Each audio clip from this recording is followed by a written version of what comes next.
ពីមានការលើកឡើងបំភាន់ការពិតពីសំណាក់រដ្ឋមន្ត្រីការបរទេសថៃប៊ុនខៃនៅក្នុងវេទិកាមហាសន្និបាតប្រជាទានអង្គការសហប្រជាជាតិ UNGA ដែលបានថ្លែងថា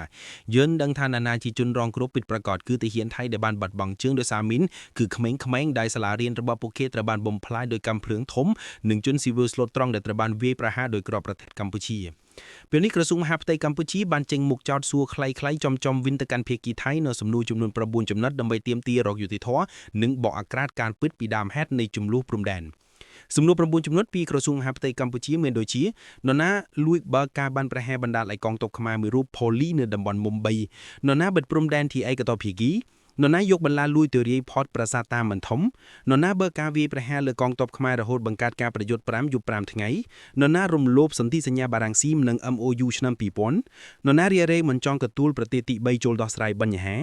នរណារំលោភបទឈប់បាញ់ដែលបង្កហេតុជាក់ស្ដែងជាច្រើនករណីដូចជាចាប់ទ័ពខ្មែរក្រៅបទឈប់បាញ់ពង្រីកតំបន់ចំនួននរណារំលោភគោលការណ៍អន្តរជាតិទាំងគម្រោលដោយប្រើកម្លាំងពង្រាយបន្លាលួយហើយយកធ្វើជាខ្សែបន្ទាត់ព្រំដែន